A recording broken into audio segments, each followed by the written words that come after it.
సర్వోన్నతుడు ఘనమైన తండ్రికి లెక్కలేని నా కృతజ్ఞత స్తుతులు తెలియపరుస్తూ ప్రభు దినంగా ఆత్మతోనూ సత్యులతోనూ మనం ఆరాధించుకునే అవకాశాన్ని దేవుడు మనకు అనుగ్రహించి ఉన్నారు కనుక ఈరోజు ఆరాధనకి చేరవచ్చిన ఆ సహోదరి సహోదరుని మీ అందరికీ క్రీస్తునామమున హృదయపూర్వక తెలియజేస్తూ మాకు కనిపించకపోయినా లైవ్ ద్వారా ఆయా ప్రాంతాల్లో ఉండి మరి వాక్యాన్ని నేర్చుకుంటూ బలపరచబడుతూ మా కొరకు పరిచర్య కొరకు ప్రార్థిస్తున్నా ఆ యొక్క చోట్లలో మీ అందరికీ తాటిపూర్ క్రీస్తునామం నుంచి హృదయపూర్వక వందనాలు తెలియపరుస్తూ ప్రార్థన చేసుకుని మన వాక్య పరిచర్యలోకి వెళ్తాం. మహోన్నతుడును మహాగణుడు పరమద్వాసీనుడు అయిన తండ్రి ఈ పరిశుద్ధ నామానికి స్తోత్రాలు తెలియపరుస్తూ గడిచిన ఆదివారం నుంచి ఆదివారం దాకా మమ్మల్ని కాపాడి సజీవులుగా ఉంచారు. ఈరోజు క్రీస్తు పునరుద్ధానుడై లేచిన ధనుగా ఆత్మతో సత్యమతో మిమ్మల్ని ఆరాధించుకునే అవకాశాన్ని దయచేసి మరి మూడో భాగంగా మేము వాక్య పరిచర్యలోకి వచ్చిన తండ్రి నీ గ్రంథాన్ని పరిశోధన చేస్తుంటాడు. మరి తండ్రి పరిపూర్ణమైన ఈ పరిశోధన సహాయం మాకు ఇవ్వండి. ముఖ్యంగా చేరవచ్చిన ప్రతి ఒక్కరిని జ్ఞాపకం చేసుకుంటారు. ఇంకా రావాల్సిన వారు ఉన్నారు, మీ సన్నిధికి నడిపించమని వచ్చిన మమ్మల్ని మీ వాక్యంతో బలపరిచి స్థిరపరిచి నడిపిస్తారు.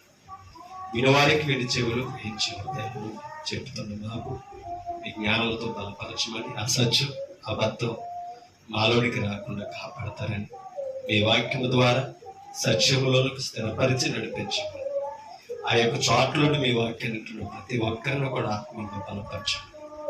సత్యము ద్వారా ఈ కుమారుడి సంఘాన్ని తెలుసుకునే అవకాశాన్ని ప్రతి ఒక్కరికి ఇస్తారు. యేసుక్రీస్తు పరిశుద్ధ నామమున ప్రార్థన చేస్తున్నాము తండ్రి. ఆమేన్.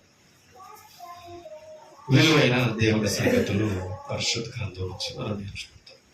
కీర్తన గ్రంథము 40వ అధ్యాయం. కీర్తన గ్రంథము 40వ అధ్యాయం. ఒకసారి మొదటి వచ్చినని మనం చదువుతాం. యెహోవా కొరకు నేను సహనముతో కనిపెట్టుకొంటిని. దావీదు గారు మాట్లాడుతున్నారు. దేవుని కొరకు ఎలా కనిపెట్టుకున్నాడట? సహనముతో కనిపెట్టుకుంటుని ఆయన నాకు చెవియొగ్గి నా మొర ఆలకించెను. ఎలాగా? సహనముతో ఆయన కొరకు కనిపెట్టుకుంటు. అంటే ఇప్పుడు దేవుని ఏదన్నా అడిగామంటే దేవుడు అది చేసేదాకా కూడా మనకి సహనం ఉండాలి, సహించే గుణం కావాలి. రెండో వచనం అన్నాడు, నాశనకరమైన గుంటలో నుండి జగటగల దొంగ ఊబిలో నుండి ఆయన నన్ను పైకెత్తను. అంతలా ఎలా కూరుకుపోయాడు ఈయన అంటే దాని అర్థం ఏంటంటే రాజు ఇశ్రాయేలుకి చుట్టూ శత్రువులు, యెహోవాని ఎరగని ప్రజలు, అనేక రాజ్యాలు నేను చేయించడం, రాజ్యాలతో యుద్ధం చేయడం మనకు అన్నాడు. రాజ్యం వెలుపలి ఉన్నవారు శత్రువులు ఉన్నారు, రాజ్యంలో ఉన్నవారు కూడా శత్రువులు ఉన్నారు. ఇంకా విస్తరణ తెలుసా? స్వయాన మామగారే ఎవరో శత్రువు. ఎప్పుడు దొరుకుతాడా చంపేద్దామని చూశాడు. ఎందుకంటే దావీదుకి 10,000 కొలది, సౌలుకు 1000 కొలది అన్న మాటకే విశ్వసూపు నిలిపాడట ఎవరో సౌలు గారు. అప్పటి నుంచి ప్రయత్నాలు చేస్తూనే ఉన్నాడు, దొరుకుతాడేమో ప్రాణాలు తీర్తాడు. అంటే దాని అర్థం చంపడానికి చేసిన ప్రయత్నాలు ఉంటాయి చూసారా, అవే దొంగూబులు. అర్థమవుతుందా? అది నా వెనకాల గోతులు తీకిరి నువ్వే అని అంటాం. ఎక్కడితో ఓడి పోయా అంటే దాని అర్థం మనం నష్టపోవడానికి చేస్తున్న ప్రయత్నాలు అన్నమాట. అవి కనిపించవు. అటువంటి ఊరులు పరిస్థితులు చుట్టూ అలుముకున్నప్పుడు దావీదుకి సహనముతో ఏం చేశాడట? మొర్ర పెట్టి కనిపెట్టాడు. మరి ఆయన ఏం చేశాడు? వదిలేశాడా? లేవనెత్తాడట. ఇంకో మాట మీకు చూపిస్తాను చూడండి.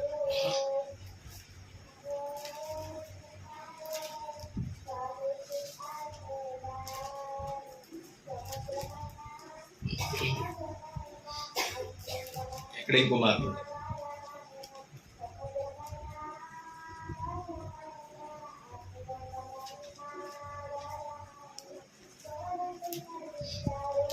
కీర్తనలోనే విలువైన మాట మాట్లాడు.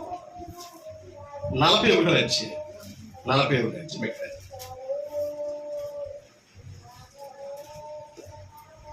తీసారా?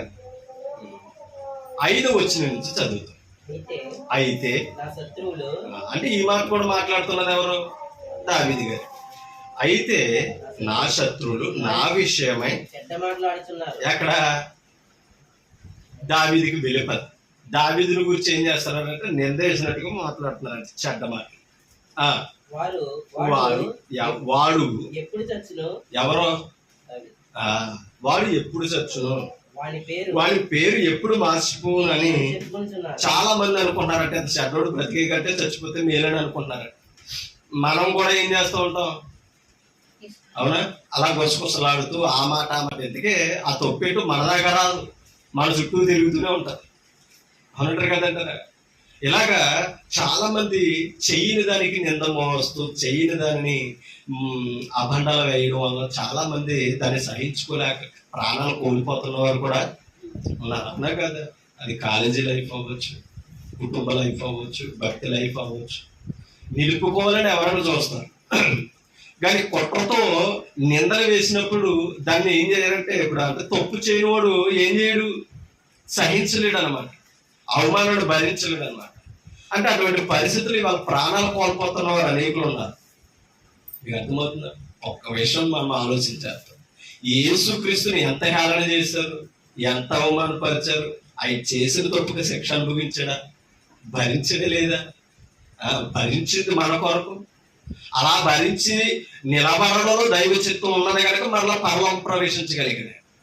అలాగే ఆయన అప్పగించిన బోధ కొరకు ఎన్నో అవమానాలు అపోస్తలులు పొందారు. చెడ్డ మాటలల్లా పలికినప్పుడు మీరు ఎవరని చెప్పాడు? ధన్యులు, సంతోషించి ఆనందించండి.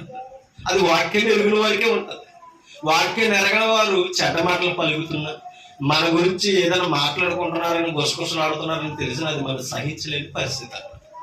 కానీ దావీదుని గురించి ఆ మాటలు వినపడుతుంటే వీడు ఎప్పుడు చచ్చిపోయినా అని మాట్లాడుకుని ఉంటుంటే దావీదు ఏం చేస్తున్నాడో? దేవునికి సహనంతో మొర పెడుతున్నాడట. అంటే ఆయన సహాయం కొరకు ఎదురు చూస్తున్నాడట. కింద చదువుతూ 6 వచనం. ఒకడు ఎవరిని? దావీదు. ఒకడు నన్ను చూడవచ్చిన ఎడల వాడు అబద్ధం ఆడుతున్నాడట. ఎవరి దగ్గర? బయట ఏమని మాట్లాడుతున్నాడు? మీకు అర్థమవుతుందా? చెడ్డ మాటలు పలుకుతూ ఇలాంటి వాడు చస్తే మేలు అని అనుకున్నారు బయట. ఈ దగ్గరకు వచ్చినప్పటికీ నీ అంత లోన్ లేడు అన్నారనమాట. దావీదా, నువ్వు అంత పరిశుద్ధుడు, నీ అంత యుద్ధ వీరుడు ఎవరో లేరని అబద్ధం ఆడుతున్నారు లోనకు వచ్చి. బయట ఏం మాట్లాడుతున్నారు? మనం కూడా అంటే కదా బెదరో, అసలు నీకులాగా పాట ఎవరో పాట తెలుసా అని అంట. కూర్చొని పక్కనే పాట ఈయనే నిలబడి పాట పాడుతుంటే అలా ఏం నిలబడి అవుతుందా పాట? ఎందుకంటే నేర్చుకోవచ్చు కదా, రాకపోతే వచ్చిన వాళ్ళు పాడవచ్చు కదా అని అంటున్నావు కిందకు వచ్చాడు. అదే ఎలా ఉంది బెదరో, ఏమైనా పాట నచ్చిందని అంటే సూపరో, అసలు నీకులాగా మన సజ్జలు ఎవరో పాడరని అంటున్నాడు. నిజమా అబద్ధం? అది ముందు వెనక్కి మాటలు అలా ఉంటాయన్నమాట. మీకు అర్థమవుతుందా? దావీదుని అలా అబద్ధం ఆడుతున్నాడు. ఇంటికి వచ్చి కింద ఇంకో మాట అన్నాడు చూడండి. వాని హృదయము పాపమును ఎవరో హృదయం? మాట్లాడే వాళ్ళు హృదయం. మరి అబద్ధాలు మాట్లాడుతున్నాడు, లేనిపోయి కల్పించి మాట్లాడుతున్నాడు.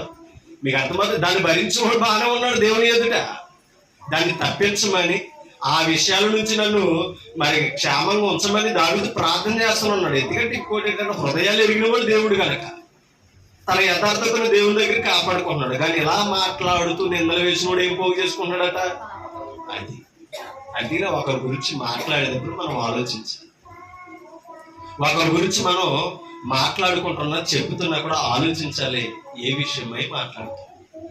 అది తప్పైనా ఒప్పైనా సరే మనం మాట్లాడే దోషం. అందుకనే కపటపు మాటలు మీ నోట రానేయకుడి, అబద్ధపు మాటలు మీ పెదవుల నుండి రానేయకుడి, కొండెములు మీ నాలుగు నుంచి రానేయకుడు. అంటే సాడీలు చెప్పొద్దు అని అన్నాడు. అదే కదా తిమోతి పత్రికలు అంటాడు, ఏమని? ముసలమ్మ ముచ్చట్లు కట్టి పెట్టండి అని అన్నాడు. ఇక ఎంతసేపు లోక విషయాలే కాదు, దైవ విషయాలు మాట్లాడుకోవాలి. విశ్వాసం మధ్య ఉండవలసిన ప్రేరేపణ అది. ఇక్కడ అందుకని అన్నాడు, వాడు హృదయం పాపమును పోగు చేసుకున్నది, వాడు బయలు వెళ్ళి వీధిలో దేన్ని? అబద్ధాన్ని. నీకు అర్థమవుతుందా? చెడు మాటలను ఎక్కడ పలుకుతున్నాడట? దావీదు గారు మీలో ఈ లోపం ఉన్నదంటే సరి చేసుకుంటాడు. ఈయన చెప్తూ మానేసి చుట్టూ ఉన్న వాళ్ళందరికీ చెప్తున్నాడు ఈయన, అవునా? కానీ దావీదుకున్న జ్ఞానం చూడు, అవన్నీ తెలుసుకుని దైవం ఎదుట దాన్ని పరిష్కారం చేయగలిగిన దేవుని ముందు ప్రార్థనతో అప్లై చేస్తాం. అంటే సహనం కావాలండి. జకరియా గ్రంథంలో 11వ అధ్యాయం, జకరియా గ్రంథం తీసారా? 11వ అధ్యాయం 8వ వచనాన్ని చదువుతాం. ఒక నెలలోగా కాపరులలో ముగ్గురిని సంహరించి తిని, నేను వారి విషయమై సహనము లేని వాడును కాగా వారు నా విషయమై ఆయాస పడిరి. జకరియా గారు మాట్లాడుతున్న మాట. కాబట్టి నేను ఇంకను మిమ్మును కాపుకాయను, చచ్చినది చావవచ్చును, నశించినది నశింపవచ్చును, మిగిలినవి ఒకదాని మాంసం ఒకటి తినవచ్చును అని చెప్పి సౌందర్యమని కర్రను తీసుకుని జనులందరితో నేను చేసిన నిబంధనను భంగము చేయనట్లు దాన్ని విరిచి తిని, అది విరువబడిన దినమున నేను చెప్పినది యెహోవాకు అని మందలో బలహీనులై నన్ను కనిపెట్టుకొని ఉన్న గొర్రెలు తెలుసుకుని. మీకు అర్థమవుతుందా? గొర్రెల గురించి చెప్తున్నాడు అన్నమాట. ఈయన జకరియా గారు ప్రవచిస్తూ ఏమవుతున్నాడంటే, బలహీనమైనవి బలహీనమనే ఉంటాయి, చచ్చిన వాటిని చావనే ఉంటాయి. కానీ బ్రతికినవి ఏం చేస్తారు? ఒకరికొకరు ఏం చేస్తున్నారట? అది చెప్తున్నాడు కదా, మిగిలినది ఒకదానికొకటే మాంసము తినవచ్చు. అంటే ఇవాళ ఇశ్రాయేలులో ఒకరికొకరు ఎలా ఉన్నారట? భక్షించుకునే పరిస్థితికి. అంతే కదా, ఇవాళ క్రైస్తవం కూడా ఎలా ఉంది? ఒకలంటే ఒకరికి పడని పరిస్థితి. మా బోధకుడు గొప్ప, మీ బోధకుడు గొప్ప, మా సంఘం గొప్ప, మీ సంఘం గొప్ప అనే పరిస్థితులు ఇవాళ వ్యవస్థ నడుస్తుంది. కానీ ఏది గొప్ప తెలిసేది వాక్యం దగ్గరికి వస్తే అర్థమవుతుంది. మన గొప్పలేముందండి? మనకంటే గొప్పడు క్రీస్తు. ఆయన ఎరిగి ఉండడం, ఆయన స్వరక్తం ఇచ్చి సంపాదించిన సంఘంలో మనం నివసించడం గొప్పత. మీకు అర్థమవుతుంది? అతిగా పౌలు అన్నాడు, అతిశయ కారణము నాకు కలిగిన ఎడల ప్రభునందే అతిశయిస్తుంది. అతిశయ కారణం నాకు లేదు. ఒకవేళ అతిశయించవలసి వస్తే ప్రభునందు ఉన్నందుకు అతిశయిస్తున్నాను నాకు. అది మెచ్చుకొనదగినదండి. మీకు అర్థమవుతుంది? మనకున్న దానిని బట్టి మనం ఏం చేయకూడదు? అతిశయించకూడదు. అందుకే ఇర్మియా గారు మాట చెప్తున్నాడు, చూడండి. మరలా వస్తాను ఇక్కడ. ఇర్మియా గారు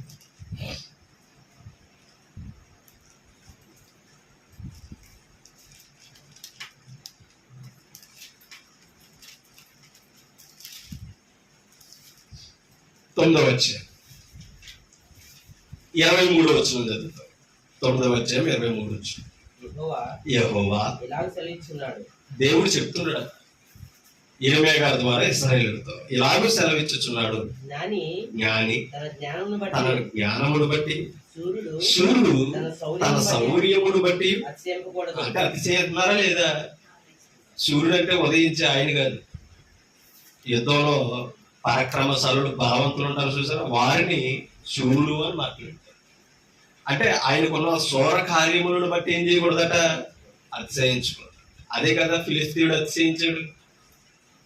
నన్ను చంపగలిగిన వాడు ఎవడున్నాడు? అసలు మీ దేవుడే నా చేతుల నుంచి తప్పించగలడా అనేసి అటువంటి గొప్ప సూర్యుడు యుద్ధ వీరుడు ఏం చేయడు? సవాలు విసిరాడు. అవునా కదా?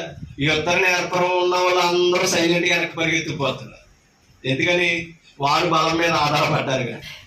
కానీ ఒక్కడే ఈ యుద్ధ నేర్పరతనం లేనివాడు, కానీ దేవుని బలాన్ని, దేవుని శక్తిని ఎరిగిన దావీదు ఒక్కడే నిలబడి ఏం చేశాడు? ఈ యుద్ధ సూర్యుడు పడగొట్టాడు. అంటే దేవుని దగ్గర నిలబడితే అతిశయించే కారణం ఏదన్నా ఉన్నదంటే మనం గెలవడమే.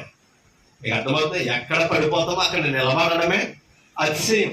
అది నేర్చుకోవాలి. ఆ ఒక్కడి వల్ల ఇశ్రాయేలులకు రక్షణ వచ్చింది. దావీదు నిలబడకపోతే, అది చేసినందుకే కదా ఇశ్రాయేలు స్త్రీలు ఏమన్నారు, దావీదుకు 10,000 కొలిది అన్నారు. తప్పేమున్నది అక్కడ? సైన్యం అంతా వెనక పరిగెట్టిపోతున్నారు. సౌలు సింహాసనం మీద ఉంటే చూస్తున్నాడు. ఏం చేయగలిగాడు? మరలా ఈ సామగ్రిని తొడుకుని వెళ్తుంటే నీకు సరిపోరా బాబు, నీకు వయసు లేదు, నేర్పడతానం లేదు, ఏం చేయలేమన్నాడు. చెప్పాడు, నేను నా తండ్రి మందర కాస్తున్నప్పుడు ఎలుగుబడిన సింహమును చంపుతానికి దేవుడు శక్తినిచ్చినవాడు, వాటికంటే బలవంతుడే వీడు అని చెప్పాడు. అంటే ఆయనకు నైపుణ్యత ఉంది. మొదటిగా దేవుడి మీద గురుంది. అందుకనే ఆయనకున్న నైపుణ్యతలోనే కొట్టగలిగాడు. అంటే మీరు దీన్ని బట్టి చూడండి. అంటే ఇప్పుడు సూర్యుడు తన సౌర్యాన్ని బట్టి అతిశయించిన, దావీదు ఎప్పుడు కూడా అతిశయించలేదు. అందుకని అంటాడు, చాలా చోట్ల మాట్లాడతాడు, యెహోవా కత్తి చేతనైనను ఈటి చేతనైనను రక్షించేవాడు కాడు అని మాట్లాడతాడు. ఆయన బాహుబలంతో రక్షించగలిగిన ఒక మాట కింద చదువు 24. అందుకని సూర్యుడు తన శౌర్యంలోటి, జ్ఞాని తన జ్ఞానమును బట్టి, ఐశ్వర్యవంతుడు తన ఐశ్వర్యమును బట్టి. అంటే మన విషయాలు దేని మీద ఉన్నాయి? వీటి మీద ఉన్నాయి. బలవంతుడు బలాన్ని అతిశయిస్తున్నాడట. తెలివైన వాడు జ్ఞానమును బట్టి పరిశోధనలో అతిశయిస్తున్నాడట. అవునా? ఐశ్వర్యవంతుడు సంపదలో ఉండి నాకంటే పోటుగాడు, నాకంటే ధనవంతుడు ఎవడో నాకులాగా ఏది కూర్చి పెట్టగలడు, ఏది సంపాదించగలడు అన్నట్టుగా ఉన్నారట. అతిశయం. కింద చదువుతాం, అతిశయించువాడు దేనిని బట్టి అతిశయింపవాలనగా, చూడండి, భూమి మీద కృప చూపుచు నీతి న్యాయములను జరిగించుచున్న యెహోవాను నేనే అని గ్రహించాలట. నీకు అర్థమవుతుందా? అప్పుడు యెహోవాను నేనే అని గ్రహించి నన్ను పరిశీలనగా తెలుసుకొనుట బట్టియే. ఇప్పుడు దేనిని బట్టి అతిశయించాలి ఇశ్రాయేలు చెప్పండి. ఇప్పుడు భూమి మీద కృప చూపుచు నీతి న్యాయములను జరిగించుచున్న యెహోవా నిజమైన దేవుడు ఎవరో తెలిస్తే ఆయనను బట్టి మీరు అతిశయించాలి. నాకు ఎలా ఉన్నారో తెలుసా అంటాం కదా మనము, కదా, ఆయన ఎలా ఉన్నారో తెలుసా, చిట్టికేసానంటే ఇక్కడి నుంచి వెళ్ళిపోతాం అంతే అన్నాడు. అవునా? ఉన్న చోటే నీ పని అయిపోద్ది అంతే. నేను ఒకసారి మాట కాల్ చేశానంటే నీ ఇల్లుతో పాటు వెళ్ళిపోతామని అంటాడు. అంటే ఎవరిని చూసుకుని? వెనకాల ధనవంతులను, బలవంతులను, అధికారులు చూసు. అవునా కదా? అది ఇప్పుడు అప్పుడు అంత అతిశయాలు, అంత స్థితి ఉంది కదా, వాళ్ళందరినీ తీసుకుని ఒకసారి నిజమైన దేవుని దగ్గరికి నడిపించమని. నువ్వు సిటికేసినా మెటికేసినా ఏమైనా కూడా సృష్టిగారి దగ్గరికి వాళ్ళు నడిపించలేదు. పోనీ అవి ఎన్ని అని ఏమైనా చేరుతాయి అంటే అవి చేర్చుకుని. అవునా? కాబట్టి తగ్గించుకుని ఉండాలి. దేవుని ఎదుట దీన మనసు కలిగి తను తాను ఏం చేసుకోవాలి? తగ్గించుకుని ఉండాలి. ఎవరైతే దీనిలో విరిగి నలిగిన హృదయంతో ఉంటారో వారినే దేవుడు దృష్టిస్తాడు, అతిశయించేవాడిని కాదు. ఒకవేళ అతిశయించవలసి వస్తే ఏం చేయమన్నాడు? నన్ను పరిశీలనగా తెలుసుకున్నట్టు బట్టి అతిశయింపవాలి. నువ్వు అట్టి వారిలో అంతే తప్పగా ఆనందించేవాడనని యెహోవా అని ఇర్మియా ద్వారా ఇశ్రాయేలుకు తెలిపారు. ఎంతకంటే అతిశయ కారణం మరొకటి ఉండకూడదు. ఓకేనా? కొత్త నిబంధన కొరింథీ పత్రికలో కొరింథీ పత్రిక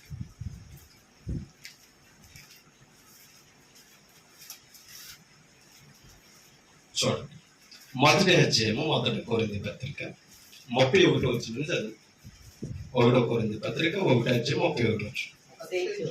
అమ్మా, అతిశయించువాడు అంటే ఇప్పుడు క్రైస్తవుడు అతిశయించవలసి వస్తే, పరిశుద్ధుడు అతిశయించవలసి వస్తే ఎక్కడ ఉన్నందుకు అతిశయించాలట? ప్రభు. ఎవరో ప్రభు? రాజులకు రాజు, సర్వలోకాన్ని ఏలుతున్నవాడు, రక్షించగలిగిన సమర్థుడు. అతిశయించువాడు ప్రభువునందు అతిశయింపవలెను అని వ్రాయబడినది. వ్రాయబడినది నెరవేరినట్లు దేవుని మూలముగా, అంటే తండ్రి మూలముగా ఆయన మనకు జ్ఞానమును, నీతియు, పరిశుద్ధతయు, విమోచనమును ఆయన ఇన్నున్నాయి క్రీస్తులో ఉంటే. అందుకు అతిశయించాలి. ఇప్పుడు క్రీస్తులో ఉన్నాం, మనకేముంది? ఇప్పుడు జ్ఞానం ఉంది. అవునా? ఏ జ్ఞానం ఉంది? దేవుని జ్ఞానం, ఆత్మ సంబంధమైన జ్ఞానం, ఇంకా చెప్పాలంటే పరలోక సంబంధమైన జ్ఞానాన్ని ప్రభులో మనం నేర్చుకుంటున్నాం. మరి ఈ లోకంలో ఉంటే ధనం ఆ జ్ఞానాన్ని ఇవ్వదు, బలం ఆ జ్ఞానాన్ని ఇవ్వదు. అవునా? జ్ఞానం అంటే ఈ లోక జ్ఞానం, దైవ జ్ఞానం మనకి ఇవ్వదు. అవునా కదా? అదే చెప్పాడు ఇర్మియా. ఇప్పుడు ఈయన దగ్గరకు వస్తుంటే ప్రభువునందు ఉన్నవాడికి అతిశయం ఏంటంటే దైవ జ్ఞానం అర్థమైంది. ఓకేనా? మరలా ఏం సంపాదించుకున్నాడంట? నీతి. అందుకనే భూమి మీద కృప చూపించు నీతి న్యాయములను జరిగించిన యెహోవాను నేనే అని పరిశీలించాలన్నాడు. ఇప్పుడు ఆ నీతిమంతుడు ఎవరట? ప్రభువే. ఆయనలో మనకేం దొరుకుతుంది? నీతి దొరుకుతుంది. ఆయన లేనని చెప్పి అవినీతితోటే బ్రతుకం, బల కింద చేతులెట్టి సంపాదించాం, తప్పుడు మార్గంలో వెళ్ళే సంపాదించాం. అవునా? యజమానులు లేనప్పుడు రోజు చేయవలసిన పని పూట చేసి రోజు మాత్రం వేసుకుని బ్రతుకం. అవునరా? మరి ఇప్పుడు ప్రభువులోకి వచ్చాక ఆయన వస్తున్నాడన్న భయంతో మనం ఏం చేస్తాం? ఇప్పుడు పనులోనైనా ఒంటరిగా ఉన్నా ఎక్కడున్నా ఏం చేస్తాం? నాకు పని అప్పగించిన యజమానుడు చూస్తున్నాడే కనుక నా పనిలో నీతి కావాలి కనుక నేనేం చేయాలనుకుంటున్నాడో దేవుని భయంతో ప్రతి విషయంలో న్యాయంగా బ్రతుకుతాం. అది క్రైస్తవుడికి ఉన్న ప్రత్యేకత. మన లోకస్తుడు యజమానుడు ఉంటే ఓలాగిన, యజమానుడు లేకపోతే ఓలాగిన. పిల్లలు కూడా అంతే కదా, అమ్మ నాన్న ఉన్నప్పుడు ఓలాగినట్టు వెళ్తారు, వాళ్ళు వెళ్ళిపోయాక ఇంకా అసలు మీరు వాళ్ళే హీరోలు అనమాట. ఇల్లంతా చక్క పెట్టేస్తారు. మనం ఉన్నప్పుడు అసలు కాలు కాదపో, చెయ్యి మీదపో. అవునా? మరి దేవుడు ఉన్నాడని తెలిసినప్పుడు మనం ఎలా ఉంటాం? సంఘానికి వచ్చినప్పుడు ఎలా ఉంటాం? ఈవిడంత పరిశుద్ధురాలు లేదన్నట్టుగా బిహేవ్ చేస్తాం. ఒకసారి బయటికి వెళితే ఆ గుమ్మం దాడితే ఆవిడ ఎంత పరిశుద్ధురాలు, ఎంత ఓపెన్గా ఉంటుందో అర్థమైపోతుంది. అవునంటారు కాదంటారా? అది ఆ నటన క్రైస్తవుడికి ఉండదు, లోకంలో ఉన్న వాడికి ఉండదు. ఎందుకంటే లోకమే నటన, కానీ క్రైస్తవం యథార్థమైనది నటించేది కాదు. అందుకనే జ్ఞానమును, నీతి, పరిశుద్ధత అంటే చేసిన పాపాలను కడుక్కోగలిగిన భాగ్యం క్రీస్తులో ఉంది. భౌతికంగా ధనం ఉంది, కోటేశ్వరుడు, ఎన్ని బలులు అర్పిస్తున్నావు? తిరగని గుడి లేదు, ఎక్కడే కొండ లేదు, ఎక్కడికి వెళ్ళిన పరిశుద్ధత ఎక్కడ ఉంది? ఏది విమోచిస్తుంది పాపాన్ని అంటే ఏది తీసేస్తారా? కానీ ప్రభువు దగ్గరకు వచ్చి బాప్తిసం పొందుతూ నువ్వు పరిశుద్ధుడు అవుతున్నావు. ఇది సింపుల్ గా ఉంది కదా, అందుకనే నచ్చితే లేదు. ఎలా ఉండాలి ఇప్పుడు? ధనవంతుడికి బలవంతుడికి ఎలా ఉండాలంటే కష్టము, ఇంకా ఆయనకి ఇది చెయ్యలేను అనిపించలేనిదే బాగుంటుంది. సింపుల్ గా ఉన్నదే నచ్చదు, అంతే కదా. ఇప్పుడు నయమాను కూడా ఏమనుకున్నాడో? అవునా? కుష్ఠరోగం పోతుందని అంటే ఇప్పుడు చిన్నది నడిపించింది ఆ దైవజనుడి దగ్గరికి వెళ్ళాలంటే ఏం చేస్తాడని అనుకున్నాడు? ఆ రోగం మీద చెయ్యేసి ఆడించి ఊపించి గొంతులేయించి దొల్లించి ఏదైనా చేస్తాడని అనుకున్నాడు. పాపం సింపుల్ గా ఏమన్నాడు? నువ్వు నదిలోకి వెళ్ళి 7 సార్లు మూలుగు మనిషి. మళ్ళా ఆయన కూడా బయటికి రాలేదు, దాసుడి ద్వారా గ్యాస్ ద్వారా చెప్పించాడు. అక్కడ మండిపోయిందంట అతనికి. కోపంతో రౌద్రుడే ఏమైపోతున్నాడు? అసలు నేను ఎవరిని అనుకుంటున్నాడు? రాజుని. ఎన్ని దేశాలు ఉన్నాయి? మా దేశాలు లేవో పుణ్య నదులు?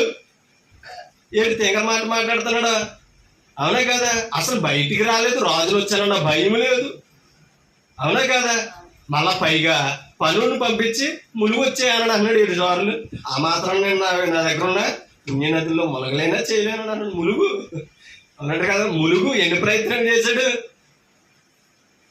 అంటే అంత బలవంతుడికి, ధనవంతుడికి కనీసం సహనం అనేది ఉండదు, నిలబడి ఓర్పుతో ఆలోచించే విధానం ఉండదు. ఒక దాసుడి చేత చెప్పించుకున్నాడు. అయ్యా, ఆ దైవజనుడు నిన్నేమడిగాడు?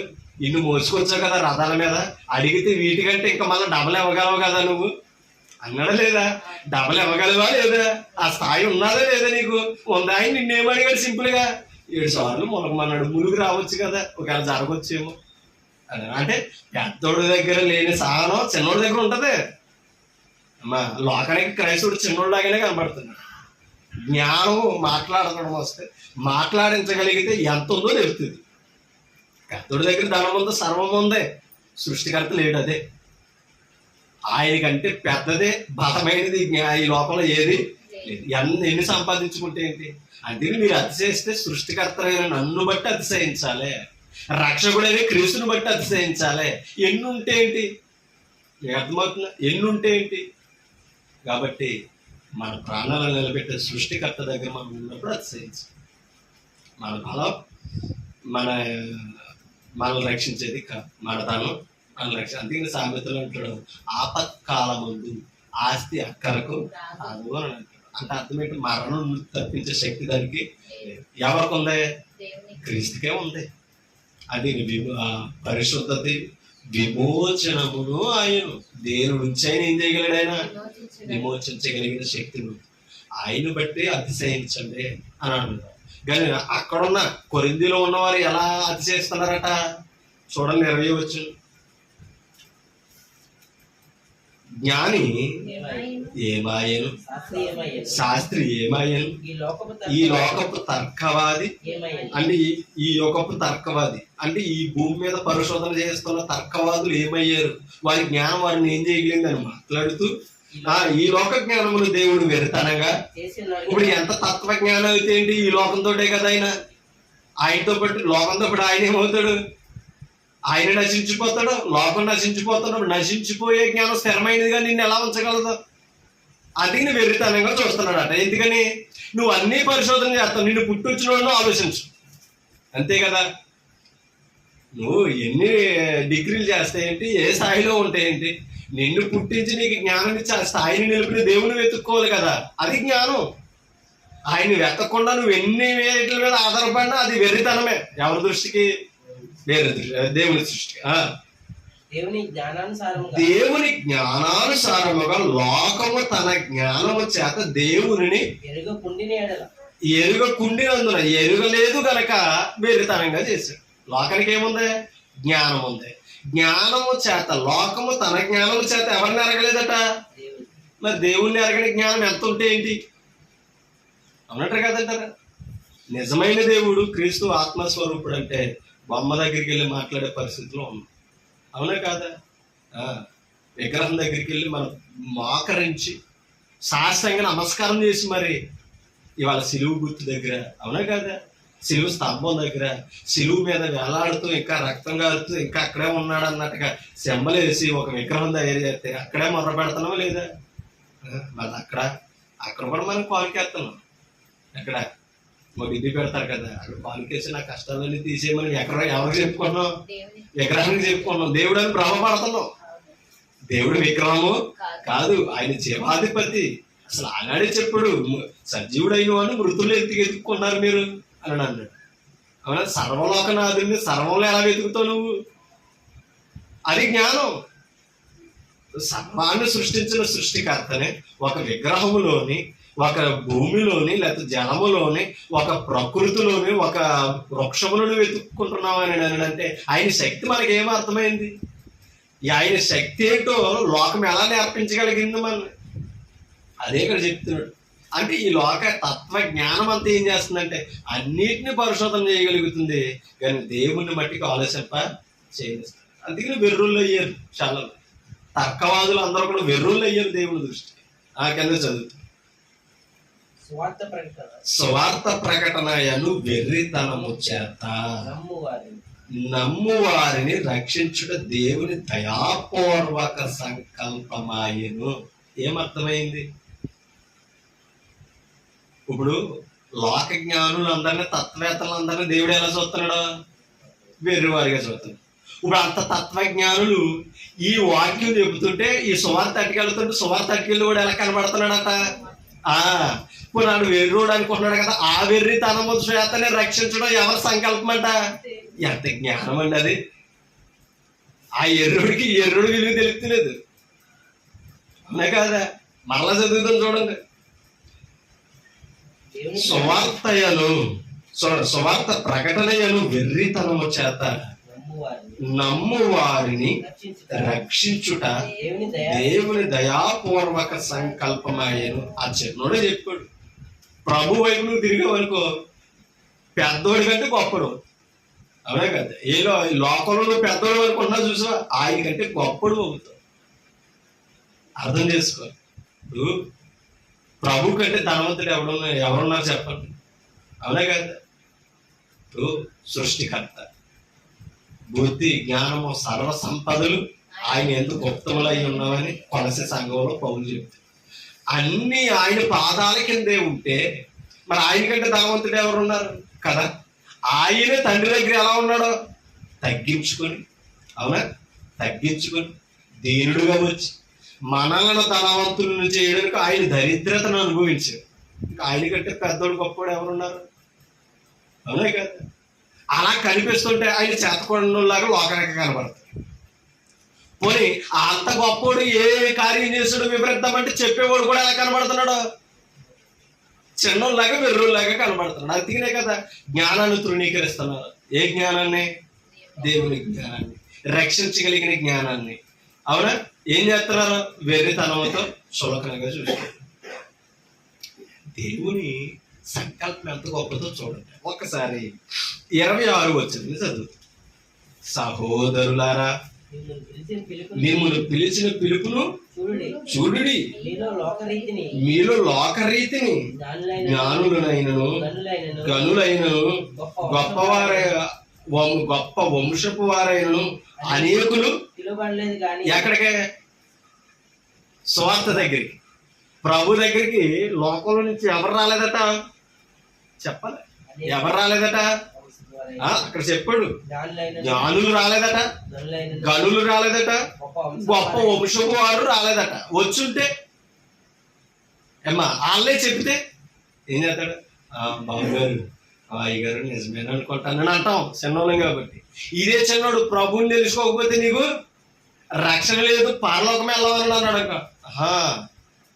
బలి చెప్తున్నారా, అవునంటావా అని నేను ఏం చేస్తున్నాడు? ఈయన ఆయనకున్న జ్ఞానంతో వేటకాలం ఆడుతున్నాడు అనమాట. అందుకనే ప్రభు ఎంత గొప్పడంటే అతిశయ కారణం ఎత్తుక్కున్న వాళ్ళు, లోకాన్ని బట్టి ఉన్న వాళ్ళు అందరినీ పక్కనెట్టేసి, మీకు అర్థమవుతుందా? ఎవరైతే విధేయత చూపుతారో ఆ చిన్నవారినే, మీకు అర్థమవుతుందా? ఆ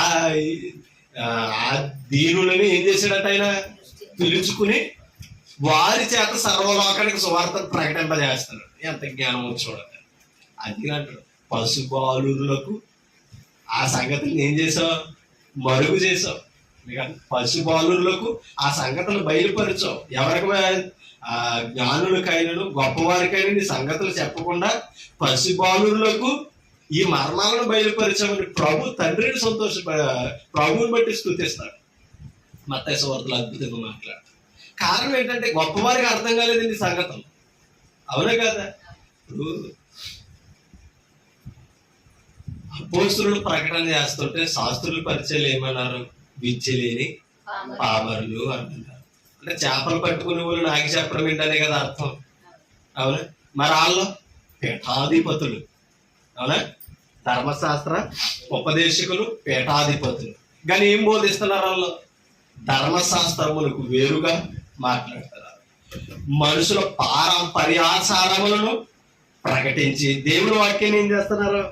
నిరర్థకం చేస్తున్నారు. అది పీఠాధిపతుల యొక్క స్థానం. మరి అపోస్తులు ఏం చేస్తున్నారు? సమస్తమును విడిచిపెట్టి నిజమైన దేవుణ్ణి ప్రకటన చేయడానికి ప్రాణాలు కూడా లెక్క చేస్తలేదు. చిన్నోడికి పెద్దోడికి, జ్ఞానవంతుడికి జ్ఞానం లేనోడికి తేడా అదే. అది నీ జ్ఞానం నా జ్ఞానం అవసరమైతే వాక్యాన్ని కూడా మార్చేయగలదు, అవునే కదా. అందుకనే తను తాను తగ్గించుకున్నవాడు ప్రభు దగ్గరకు వచ్చాడు అనుకోండి, హెచ్చించవలసిన వాడిని హెచ్చిస్తాడు. అందుకనే దైవ జ్ఞానం అంత గొప్పది. నీకు అర్థమవుతుందా? లోకరీతిని గొప్పవారిని గనులను పిలవకుండా సామాన్యులను పిలిచాడంటే ఎలాంటి వారిని పిలిచాడు అక్కడ చెప్తున్నాడు చూడండి. 27 ఏ శరీరం దేవుని ఎదుట అతిశయింపకుండునట్లు, అంతేనా? ఏ శరీరం దేవుని ఎదుట ఏమవ్వకూడదు? ఇప్పుడు ఎలా ఏముంది సువార్తికుల మధ్యన? నాకులాగే ఎవరు చెప్పగలరండి మెసేజ్? నాకులాగే లోతుల్లోకి ఎవరు తీసుకెళ్ళగలరండి? అతిశయం ఉందా లేదు ఇవాళ? నాకంటే గొప్పగా ఎవరో చెప్పగలరు. నా అంత పని ఎవరు చేయగలరు? సువార్తికులు అతిశయం. అలా అతిశయించమని అనుకోండి, ఆ అతిశయం కూడా ఏం చేస్తుంది? మనల్ని ప్రభువుకు దూరం చేస్తుంది. నీకు అంత జ్ఞానం ఉంది, గొప్పేం కాదు. ఎవరిచ్చారు? మరి నీ గొప్ప నా గొప్ప ఏముంది? ఇచ్చినందుకు ఆయనను బట్టి సంతోషించాలి, ఆయన గొప్పతనాన్ని వివరించాలి. కింద చదువుతాం ఏ శరీరం దేవుని ఎదుట అతిశయింపకుండునట్లు జ్ఞానులను సిగ్గుపరచుటకును లోకముల నుండి వెర్రి వారిని దేవుడు సామాన్యులైన మనల్ని పిలుచుకుంటాడు. ఎందుకని జ్ఞానవంతుడు దేవుని వాటిన స్థానంలో లేడు కదా. ఎవరిని ఏర్పరచుకున్నాడట? అంతే కదా. లోకముల నుండి ఎవరిని ఏర్పరచుకున్నాడు? వెర్రి వారిని ఏర్పరచుకుని ఉన్నాడు. బలవంతులైన వారిని సిగ్గుపరచుటకు లోకములో బలహీనులైన వారిని దేవుడు ఏర్పరచుకుని. బలం అంటే అర్థం ఏంటి? అర్థమవుతుంది. ఏ పని అయినా చేయడానికి శక్తి కావాలి. ఇప్పుడు స్వార్థ ప్రకటించాలంటే ధనం కావాలి. ఇప్పుడు ధనం లేదు, ఆ ధనం అనేది బలం లేదు. ఆయన ఈయన పిలిచాడు. ఏం చేస్తున్నాడు ఇప్పుడు? ధనవంతుడేమో రూపాయి కూడా వచ్చినా ఖర్చు పెట్టాడు. పిసినారితనమే, అవునే కదా. కానీ అర్థం చేసుకో, బలహీనుడు ఏం చేస్తున్నాడట? అప్పు తెచ్చి దేవుని పని చేస్తాడు. అది ధనవంతుడికి బలహీనుడికి ఉన్న తేడా. ఎందుకని? కష్టం విలువ తెలిసిన వాడు కనుక. కష్టమైనా సరే, నేను అప్పు అయినా సరే ఎవరు పని చేయాలి? అది మళ్ళా ట్రాలీ చేసుకుంటాడు. ఏమని? నా పిల్ల అవుతే, నా ఇల్లు అవుతే ఇలాగే వదిలేసుకుంటానా, నా పని అవుతే ఇలాగే వదిలేసుకుంటాను. ఇది ఎవరి పని? దేవుని పని. దేవుని పనికి నేను ఎన్ని చేసినా ఆయన తెచ్చలేడా? మార్గాలు చూపించలేడా? ఈ మైండ్ వస్తుంది అనమాట. ధనవంతుడికి బలహీనుడికి ఉన్న తేడా. బలముండి ఏది చేయలేము. బలహీనతలోనే బలపరచగలిగిన శక్తివంతుడు దేవుడు. కింద చదువు. ఎన్నికైన వారిని వ్యర్థము చేయుటకు లోకములో నీచులైన వారిని, తృణీకరింపబడిన వారిని, ఎన్నికలేని వారిని దేవుడు ఏర్పరచుకొని. ఇలాంటి వారిని ఏర్పరచుకున్నాడు అంటే ఎవరో ప్రభువుకి తెలుసు. ఎవరు లోబడతారో, ఎవరు వింటారో, ఎవరు వినరో. అవునా? ఫరో ఎంత జ్ఞానవంతుడు. అవునా? ఐగుప్తుని వెళ్తున్న రోజు అలాంటి వాడికి సృష్టికర్త తెలియదు, విగ్రహాల దగ్గర ఆగాడు. అవునా? మరి మోషే అంటాడు సామాన్యుడు. అవునా? అయినా కానీ ఎవరిని ఎరిగి ఉన్నాడో అలాంటి వాడు వెళ్ళి నువ్వు దేవుడి ప్రజలు నడిపించకపోతే నీ దేశము నువ్వు పతనమైపోతావంటే లెక్క చేస్తారా? ఎందుకని? బలవంతుడు, రథాలు ఉన్నాయి, గుర్రాలు ఉన్నాయి, సైన్యం ఉంది. ఓకేనా? దేవుని ప్రజలు నువ్వు అడ్డగించావంటే పతనమైపోతావంటే ఆ మాట ఎలా ఉంటుందా? బలవంతుడికి ధనవంతుడికి దగ్గర మాట మాట్లాడుతున్నాడు. అందుకనే ఏ దేవుడు నా చేతిలో నుంచి మిమ్మల్ని రక్షించగలడు అన్నాడు. ఏ దేవుడు రక్షించాడు చూసాడు. అవునే కదా. కాబట్టి ఇవాళ ఎన్ని ఉన్నా సరే ఇచ్చిన దేవుని తెలుసుకోవడమే నిజమైన జ్ఞానం. ఆయన తెలుసుకోలేదనుకో మనకి ఎంత ధనం ఉన్నా ఎంత బలం ఉన్నా వృధా, మట్టిలోనే తెలుసుకోవాల్సింది. అందుకనే ఆ మాట చెప్తున్నాడు. 30వ వచనం కూడా చదువు. అయితే ఎవరి మూలంగా? తండ్రి మూలంగా. అయితే ఆయన మూలముగా మీరు క్రీస్తు యేసునందు. అంటే ఇప్పుడు ఎవరి ద్వారా పిలిచాడు? క్రీస్తునందు పిలిచాడు. ఎలా పిలిచాడు? సువార్త వలన మనం పిలిచాడు. సువార్త వేరే ప్రకటన వెళ్తాను అన్నాడు కదా పైన. అంటే ఇప్పుడు మనల్ని ఎలా పిలిచాడు? సువార్త ద్వారా పిలిచాడు. అవునా? అంటే కష్టమే ఉంది, ఇరుకే ఉంది, ఇబ్బంది ఉంది. మనం అర్థం చేసుకోవాలి. ఆపదలోనే, అప్పుల్లోనే పిలవబడ్డాం వాక్యానికి. ఆ కష్టము ఎవరి దగ్గరికి నడిపించింది మనల్ని? ఆ లోటు తీర్చగలిగిన వాళ్ళ దగ్గరికి చేర్చింది. అవునా? మరి ధనవంతుడు లోటు లేదు, దేవునితో పనే ఉంది అంటారు. ఈదులో ఇంకా స్వార్థ చెప్పకో, మాకు అందరికి బాగానే ఉన్నాయని అంటాడు వాక్యం చెప్తుంది. అవునా కదా? మాకేం ప్రార్థన చేయకు. ఎందుకని? మా కష్టాలు ఏమి లేవు అన్నాను. అంటే ఇప్పుడు కష్టాలు ఉన్న వాళ్ళందరూ ఎవరి దగ్గరికి వచ్చే అవకాశం ఉంది? అంతే కదా. అది అర్థం చేసుకోవాలి. ఓకే, అది ఎప్పుడన్నా బాధ సమస్య వచ్చిందనుకో ఆయన దేవుని దగ్గర కూడా రాడు. ఎవరి దగ్గరికి వెళ్తాడు? సార్ చేసి చూసి ఇది ఎలా పోతుందో చెప్పు, ఇదిగో కట్ట అంటాడు అనమాట. అవునా కదా? అలా ధనాన్ని వృధా చేసుకుంటాడు. మనుషులను ఆశ్రయిస్తారు తప్ప దేవుణ్ణి ఆశ్రయించే అవకాశం అతని తెలివి అంత గొప్పదన్నమాట. ఆలోచించాలి. మరి మనం ఏం చేస్తున్నాం? మనగా దేవుని మీద ఆధారపడగలిగిన శక్తి వాక్యం ఇస్తుంది. ఇవాళ ప్రభు దగ్గర ఉన్న భాగ్యం అంత గొప్పది. అందుకని క్రీస్తు యేసునందు ఉన్నామంట మనం అంతనా. అయితే ఆయన మూలముగా మీరు క్రీస్తు యేసునందు ఉన్నారు. అది ఇప్పుడు చెప్తున్నాడు అన్నమాట. లోకమంతా ఈ విధంగా అతిశయించుకుంటా వచ్చింది కదా.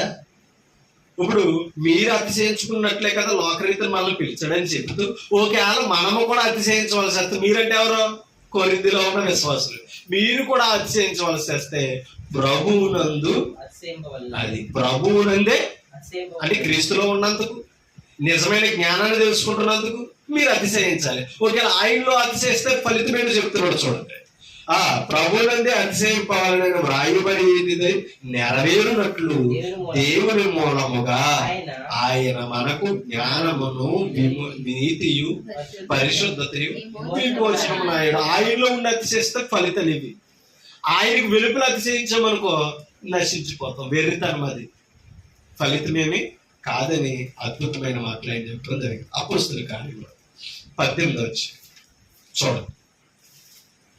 అపోస్తలుల కార్యములు 18 వచ్చి 14 వచ్చిన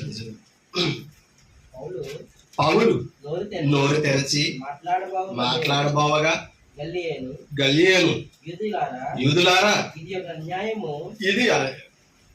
ఇది ఒక అన్యాయము గాని చెడ్డ నేరము గాని అయిన ఎడల నేను మీ మాట సహనముగా వినుట న్యాయమని పౌలు చెప్పుకున్నాడట. ఎవరి దగ్గర? గల్లియోని దగ్గర. ఎందుకని? యూదులందరూ కుట్ర చేసి ఈయన అప్పగించారు. ఎవరిని? పౌలుని. మీకు అర్థమవుతుందా? అక్కడ నిలబెట్టిందేమని ఒకసారి చదువుతాం చూడండి. ఒకసారి 12 వచ్చింది చదువు. గల్లియోను అకాయకు అధిపతిగా ఉన్నప్పుడు యూదులు ఏకీభవించి పౌలు మీద లేచి న్యాయపీఠం ఎదుటకు అతన్ని ఎవరి దగ్గరికి తీసుకొచ్చారు? ఇప్పుడు ఆ గల్లియోను దగ్గరికి తీసుకొచ్చారు. అంతియోకయలో ఆయన ఏళ్తున్నప్పుడు, అధిపతిగా ఉన్నప్పుడు. ఎందుకు? పౌలు మీద లేచారు. పౌలు ఏం చెప్తున్నాడు? ధర్మశాస్త్రములకు వేరేగా దేవుడి నీతి బయలుపడుతుందని చెప్తున్నాడు. ధర్మశాస్త్రం కంటే గొప్పవాడు ఉన్నాడని చెప్తున్నాడు. అవునే కదా? అది ధర్మశాస్త్రాన్ని అనుసరించే వారికి నచ్చల. అర్థమవుతుంది. అందుకనే అధికారుల దగ్గర నిలబెట్టారు. మళ్ళా వారు న్యాయం తీర్చలేమో పట్టించుకోలేమని ఏం చేశారట? కుట్ర చేశారట. ఎవరి మీద? పౌలు మీద. మీకేమో ఇప్పుడు అర్థమైందా? అంటే ఈ చదివితే 14 వచ్చిన అర్థం అవదు. అలా యూదులందరూ ఏకీపించి గల్లియోని దగ్గరికి తీసుకొచ్చి ఏమన్నారంటే, వీడు ధర్మశాస్త్రములకు వ్యతిరేకముగా దేవుని ఆరాధించుటకు జనులను ప్రేరేపించుచున్నాడని ఇప్పుడు రిస్క్ తీసుకుంటాడు అన్నమాట. ఇప్పుడు చర్య తీసుకుంటాడు అన్నమాట. ఎందుకని? ధర్మశాస్త్రానికి వేరుగా ఎవరు ఏమీ చేయకూడదు. ఇప్పుడు చెప్తున్నాడు కిందకి. ఇప్పుడు 14 వచ్చి అంటే ఆ మాట అనగానే పౌలు నోరు తెరిచాడు. అంటే ఇప్పుడు ఎవరి దగ్గర? అప్పుడు దాకా యూదులే మాట్లాడారు, కుట్ర చేసిన వారే, ఏకవించిన వారే మాట్లాడారు. ఇప్పుడు నోరు తెరిచి అంటున్నాడు. ఏమని? పౌలు నోరు తెరిచి మాటలాడబోగా గల్లియోను ఏమంటున్నాడట? యూదులారా, ఇది ఒక అన్యాయము గాని చెడ్డ నేరము గాని అయిన ఎడల నేను మాటలాడా. చూడండి, నేను మీ మాట సహనముగా వినుట. అంటే దీంట్లో ఏముంది? ఇప్పుడు సహనంగానే వినటం, మీ మాటలో సహనంగా వినుట న్యాయం అని చెప్తున్నాడు. కానీ నేను ఎందుకు సహించలేకపోతాను? అక్కడ ఒక మాట చెప్పాడు చూడండి. ఏమని? అన్యాయము గాని చెడ్డ నేరము గాని అయిన ఎడల. మీకు అర్థమవుతుందా? అన్యాయము గాని చెడ్డ నేరము గాని అయిన ఎడల నేను మీ మాట న్యాయముగా వినుట, మీ మాట సహనముగా వినుట న్యాయమే అని చెప్తాడు. కానీ దీంట్లో ఏం లేదు, న్యాయం లేదు. అందుకబట్టి నేను నోరు తెరిచి మాట్లాడవలసి వస్తుంది. మీకు అర్థమవుతుందా? మీరు అన్నదే న్యాయం, మీరు చెప్తున్నది న్యాయం. దీంట్లో అన్యాయం ఉన్నదనుకో, దేంట్లో అంతే మాట్లాడను. న్యాయం చేస్తున్నప్పుడు నేను ఎందుకు కాముగా ఉండాలి? నేను ఎందుకు సహించాలి? మీకు అర్థమవుతుందా? ధర్మశాస్త్రం బట్టి ఆరాధించాలని నేను చెప్తున్నాను. కింద ఇంకో మాట అన్నాడు చూడండి, 15 వచ్చి. ఇది ఏదో ఒక ఉపదేశమును పేర్లను మీ ధర్మశాస్త్రం గురించిన వాదమైతే మీరే దాన్ని మీకేనా అర్థమైందా? పౌలు ఏం చేస్తున్నాడని చెప్పాడు? ధర్మశాస్త్రం మీకు వ్యతిరేకంగా ఆరాధించాలని చెప్తున్నాడని మీరు అన్నారు. ఇది ఒకవేళ మీకు అన్యాయం అనుకో, నేరం అనుకో, నేను అధిపతిని కాబట్టి, అంటే అధిపతి అంటే ఎవరో జడ్జి, అవునా? నేను జడ్జిని కాబట్టి ఏం చేయగలను? లాయర్ని కాబట్టి ఏం చేయగలను? వాదించి న్యాయ అన్యాయాలు తీర్చగలను. ఇది దేనికి సంబంధించింది? దేవునికి భక్తికి సంబంధించింది. నేనేం తీరుతాను? ఎంత జ్ఞానంతో మాట్లాడాడు చూసారా? ఎవరో గల్యోను. పౌలు మాట్లాడతలేదు, గల్యోను మాట్లాడుతున్నాడు. ఇప్పుడు ఆయన దగ్గరికి తీసుకొచ్చారు కదా, ఆయన దగ్గరికి తీసుకొస్తే ఆయన అంటున్నాడు ఏమని? ఇది నేరం అయితే నేను నోరు తెస్తాను, అన్యాయం అయితే మాట్లాడతాను, సహనంతో వింటాను. ఎందుకని?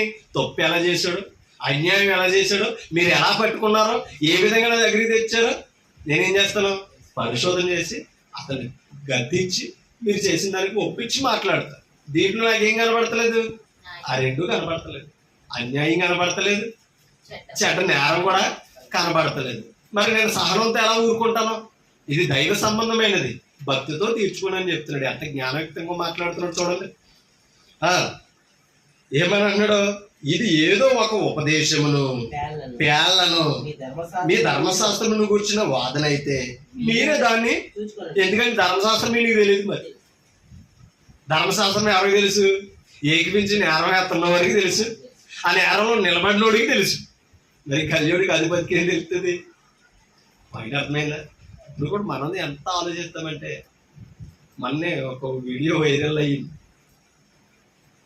అది పూర్వం ఇచ్చున్న చర్చ్ బిల్డింగ్, చర్చ్. ఇప్పుడు అది ఒకళ్ళు నడిపిస్తున్నారు, ఒకళ్ళు వేస్తున్నారు. ఇప్పుడు తర్వాత ఒకళ్ళు లేచి ఇది మా ఆస్తి కూడా అని నిలబడ్డాడు. ఇప్పుడు వీళ్ళిద్దరూ ఏం చేస్తున్నారంటే ఆరాధనలో ఆయన మైకిచ్చి వాక్యం చెప్పేస్తున్నాడు, ఈయన మైకిచ్చి వాక్యం చెప్పేస్తున్నాడు. ఎందుకని?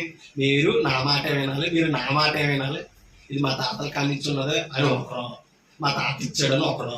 ఓకే, మీకు అర్థమైందా? ఇంకొకరు ఏం చేస్తున్నారు? వాళ్ళు నాకు అప్పగించారని ఈ నడిపించి ఆయన ఒకడు. ఈ ఇద్దరు నిలబడి ఏం చేస్తున్నారు? కూర్చున్న పరిస్థితులను రెండు వర్గాలు చేసేస్తున్నారు. వాళ్ళు కూర్చున్న వాళ్ళకి మైండ్ బ్లాక్ అయిపోతుంది. ఎందుకని? అప్పగించారు, ఒక ఆయన చేస్తాడు. నా ఆస్తికి సంబంధించిన వాళ్ళు లేచిప్పుడు ఏమంటున్నారట? ఇది మాదే అని అంటారట. దేవుని దాని మీద, దేవుని ఆస్తి మీద ఇది మాదని పట్టి కొట్టుకుంటున్నారట. మీకు అర్థమవుతుంది? అలా వాదించి వాదించి ఇప్పుడు ఈయన ప్రార్థన చేస్తుంటే అక్కడికి వెళ్ళి ఆవిడకి ఈయన ప్రార్థన, ఇంకొక ఆయన వచ్చి ప్రార్థన చేస్తున్నారు అంటే ఇది మాది అని.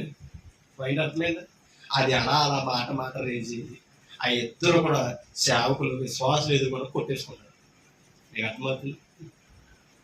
ఇప్పుడు ఆయనకి నచ్చిన కొడుతున్నామేంటి? ఈ విశ్వాసులు అవుతున్నారని ఆ విశ్వాసులనే మా పట్టగా కొడుతున్నారని లేచారు.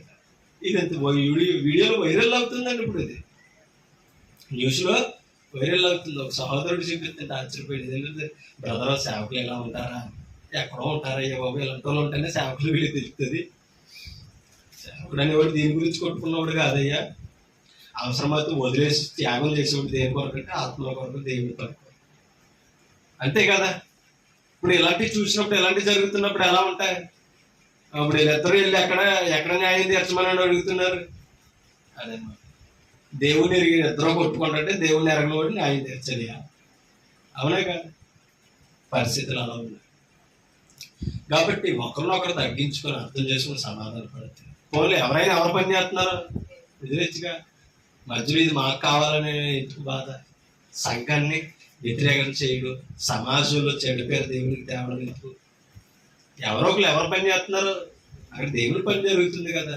అంటే ఇది నాకే కావాలని అనుకోవడం స్వార్థం ఏమైంది? ఇప్పుడు దేవుని సేవకులు, దేవుని పనులు ఇలా ఉంటారా అనేసి ఒక అన్యుడు వీడియోలో మాట్లాడగలుగుతున్నాడు, ప్రశ్నించగలుగుతాడు. ఏం సమాధానం చెప్తారు? ఇప్పుడు వాళ్ళని బట్టి అందరూ ఇలాగే ఉంటున్నారన్న ముద్రాడిపోతుంది కదా. కాబట్టి దేవుని దగ్గర మన ప్రవర్తనలో చాలా జాగ్రత్తగా కాపాడు. రోమిలికి రాసిన 2:4 రోమపత్రిక 2:4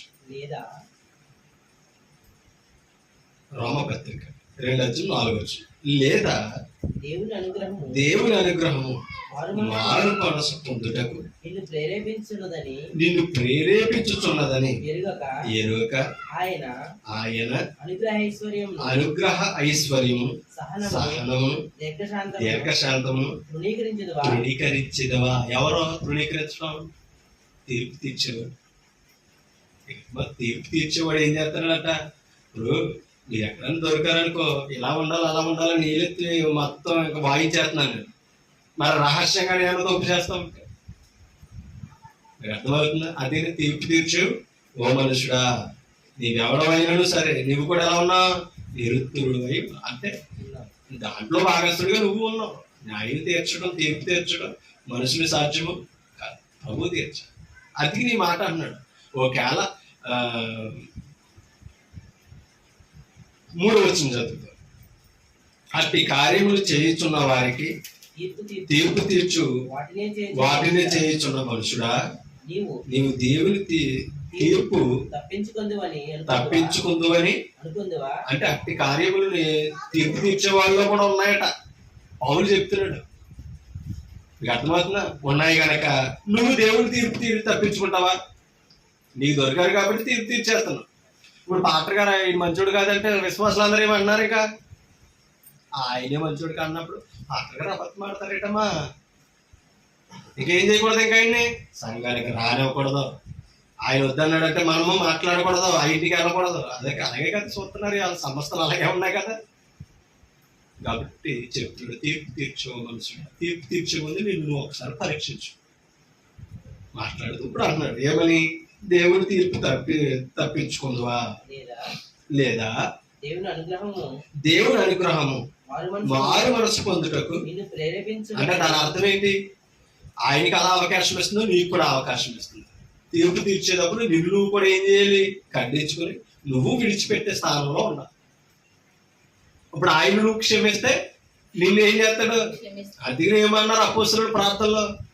దేవ మా రుణములను క్షమించు, మేము మా రుణములను మా రుణస్తులను మేము క్షమిస్తున్నాం కనుక నువ్వు కూడా మమ్మల్ని ఏం చేయి?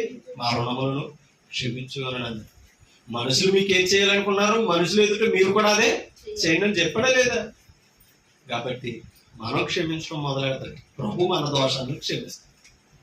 అది నా మాట అన్నాడు. ఏమని?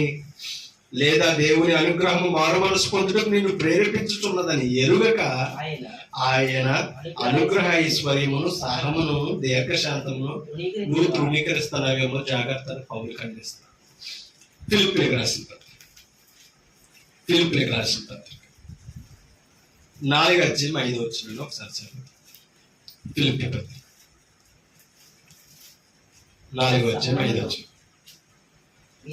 మీ సహనమును సకల జనులకు ఎవరికి తెలియాలంట? మన సహనం సకల జనులకు తెలియాలట. అంటే అర్థం ఏంటి? లోకస్తులకు తెలియాలి. ఇప్పుడు తిడుతున్నారు, ఏం చేయాలి? దావీదు ఏం చేసాడు? అక్కడి నుంచే కదా మనం వచ్చాం. ఏమా ఎంత సహించుకున్నాడు? పిల్లనిచ్చి చంపేద్దామని బయలుదేరుతున్నాడు వెనకాల. ఎందుకని? రాజ్యం ముందు ప్రమాణం చేయాలి కాబట్టి నిలబెట్టుకుని కాపాడుకున్నాడు. వెనకాల ఏం చేస్తున్నాడు? చంపాడాలని బలు పట్టుకుని తిరుగుతాడు. ఆయన ఏం చేశాడు? దావీదు ఎదురు నిలబడలా.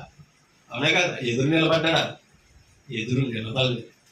ఇంకో విచిత్రమేది తెలుసా? అదే చంపేయాలనుకున్న సౌలు కూడా గుహలో దొరికాడు. ఎవరికే? దావీదుకి. దావీదు పనివాడు అన్నాడు, రాజా ఒక్కసారి సెలవి ఈ ఈటుతో భూమి కంటించేస్తానండి. ఎందుకు తెలుసా? నిన్ను ఎంత హింసించాడో ఎంత అవమానపరిచాడో నాకు తెలుసు. నువ్వు ఒక్కసారి సెలవెత్తే చాలు ఈటుతో భూమి కంటించేస్తానని, చంపేస్తానని, తలకాయ తీసేస్తానని ఎన్ని మాటలు మాట్లాడాడండి. ఎంతకీ అలాగే నిలబడి చూస్తున్నాడు దావీదు. గుహలో అర్ధరైతులు దొరికితే మహంగానే రాజే చంపేయాలనుకున్నవాడే, కుట్ర చేస్తున్నవాడే ముందు కనబడితే మనం ఎలా ఉంటామండి? ఒళ్ళు పట పట పట కొరికేస్తాం. అవునా కదా? మరి దావీదు నిలబడి అలాగే చూస్తాడు, పరిష్కారాన్ని ఎత్తుకోవాలి. దావీదు ఏమన్నాడు తెలుసా? ఎందుకు నువ్వు కంగారు పడుతున్నావు? దేవుడు అభిషేకించిన నువ్వు నేను చంపే దోషులు కాదు. అతనికి తీర్పు దేవుడు తీరుతాడు, నువ్వేం కంగారు. ఎంత సమయోచితమైన, ఎంత సహనం అండి.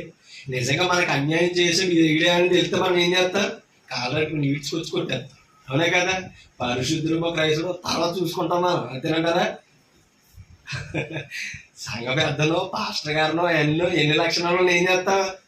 తర్వాత చేతకాని అనుకుంటున్నావా? ప్రభువుని ఎరిగితే నాకు పౌరుషం లేదనుకుంటున్నావా? చల్లారిపోయాను అనుకుంటున్నావా అని ఏం చేస్తావా? ఒంటికోల మీద నిలబడిపోయి పగ తీర్చేసుకుంటా. అవునా?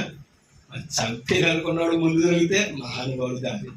తిని దేవుడు నా హృదయాన్ని సవరడు అన్నాడు అన్నమాట దావిది. అక్కడ దేవుని చేత అభిషేకింపబడినది, దేవుని ప్రజగా చూసాడండి, దేవుని నాయకుడిగా చూసాడండి. ఎంత గొప్ప జ్ఞానం అంటే ఇవాళ మనం కూడా ఏది దేవుని పని, దేవుని సొత్తను ఆలోచించుకుంటే ఎవరు దెబ్బలాడుకునే పని మీకు అర్థమైందా? సహించుకోవాలి, ఓర్పు సహనం, ఎదురు చూడాలి. మనకు ఒక టైం ఉంటుంది, అవునే కదా? ప్రతిదానికి సమయం ఎలా ఉందో ప్రతిదానికి టైం. నా టైంలో దేవుడే సమాధానం చెప్తాడు, దేవుడే పరిష్కారం చేస్తాడు. అందుకనే పగ తీర్చుట నా పని అన్నాడు లేదు ఎబ్రి గంధకర్త. పగ తీర్చుట నా వద్దు, నేను తీర్చుకోవాలంటే మీరు విడిచిపెట్టాలి. మనమే తీర్చేసుకున్నాం అనుకో ఆయన కాముగా ఉంటాడు అన్నమాట. తర్వాత మన గురించి తీరుతాడు. అదే కదా అన్నాడు పౌలు. అవునా? నువ్వు ఇతరుల గురించి తీరుతున్నావు, నీ గురించి కూడా ఏముందే? తీర్పు ఉంది. అది దేవుడి తీర్పు అవుతే జాగ్రత్త. మరి అది ఒకవేళ కపటంగా మనం తీర్పులు తీర్చచ్చు, నేరం లేకపోయినా నేరస్తుడని వేసచ్చు. ఒకవేళ దేవుడే న్యాయంగా తీర్పు తీర్చినప్పుడు నువ్వేమైపోతావు? జాగ్రత్త. నువ్వు తీర్పు తీరుతున్నాడు, నీ కొరకు కూడా తీర్పు తీర్చేవాడు ఒకడో కలడో. ఆయన న్యాయపీఠం ఎదుట మనం ప్రత్యక్షం కావాలి. కాబట్టి చాలా జాగ్రత్తగా ఉండాలి. అది నీ మాట అన్నాడు. మీ సహనం ఎవరికి తెలియాలి అంటే అర్థం ఏంటి? మీ చుట్టూ బ్రతికి ప్రజల ఎదుట మీకున్న సహనం ఏంటో కనపడాలి, రుజువుపరచాలి, నిలబడాలి. ప్రభు సమీపముగా ఉన్నాడు. దేనిని గురించి ఏం చేయొద్దు. అది ఆకలేస్తుందని కక్కుర్తి పడుకోవాలి. అందుకనే కదా నీతి కొరకు ఆకలి తప్పిడి గలవారు ధన్యులను. ఆ నీతి లేకే కదా ఏం చేశాడు యాసావు? ఆకలి కోసం అమ్మేసుకున్నాడు వారసత్వాన్ని. అవునే కదా? ఇప్పుడు మన అదే హెబ్రీ పత్రికలో పరిశుద్ధులు పోల్ చేయమంటున్నాడు. అలా జ్యేష్ఠత్వాన్ని, వారసత్వాన్ని అమ్మేసుకుని భ్రష్టుడు మీలో ఉంటాడేమో జాగ్రత్త అన్నాడు. ఏంటి మనకిచ్చిన జ్యేష్ఠత్వం, ఏంటి మనకిచ్చిన వారసత్వం అంటే క్రీస్తులో ఆయన కుమారులుగా జన్మించే అవకాశం ఇచ్చాడు. మనం పరలోకపు కుమారులు అయ్యాం. ఇప్పుడు దీన్ని కూడా మనం ఏం చేస్తున్నాం? అదే భోజనం కొరకు, ధనం కొరకు, ప్రభు సేవ కొరకు కాదు, దీని మీద పడి బ్రతకడం కొరకు. ఇది బ్రతుకు దేవనుకుని ఏం చేస్తున్నాం? కక్కుర్తిపడి నీతిని నమ్మేస్తున్నాం. వాళ్ళు ఎవరైనా చెప్తున్నాడు అంటే భ్రష్టులలో అలాంటి వాళ్ళు మీలో ఉన్నారేమో, కానీ మీరే అవుతారేమో, జాగ్రత్తగా చూసుకుని సుమి అని అన్నది. యాసవి గురించి అప్పుడు మాట్లాడుకుంటాం. మరి ఇప్పుడు ఎంతమంది ఉన్నారు క్రైస్తవులు? అమ్మా, ఇప్పుడు క్రీస్తునందు మనం ఎవరు? తోడు వారసులమని రోమపత్రికలో చెప్పాడు కదా. క్రీస్తునందు మనం ఎవరు? క్రీస్తు తోడి వారసులమంట. మనం కూడా క్రీస్తు వల్ల విశ్వాసమందు జయిస్తే మనం కూడా ఏమయ్యాం? క్రీస్తు తోడి వారసులమయ్యామని. ఇప్పుడు ఈ వారసత్వాన్ని ఏం చేసేసుకుంటున్నాం మనం? పాపానికి, ప్రతి కార్యానికి, లోకంలో ప్రతి దానికి, శరీరం కొరకు ఏం చేస్తున్నాం? తాకడి పెట్టేస్తలేదు లేదా? అదే చెప్తున్నాడు.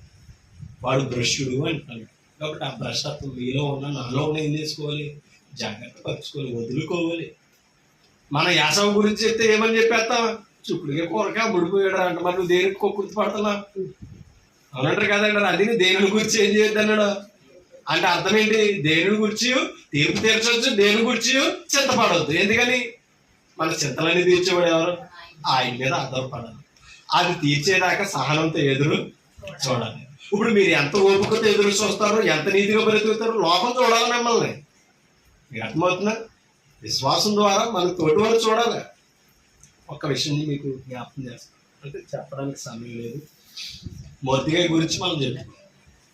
మొర్దెకై అవునా, ఎంత సహనంతో ఎదురు చూసాడండి. ఉరుకొయ్యి తవ్వుతున్నాడు హామాను. అవునా, ఇశ్రాయేలీయులు అందరూ ఎలా ఉన్నారు?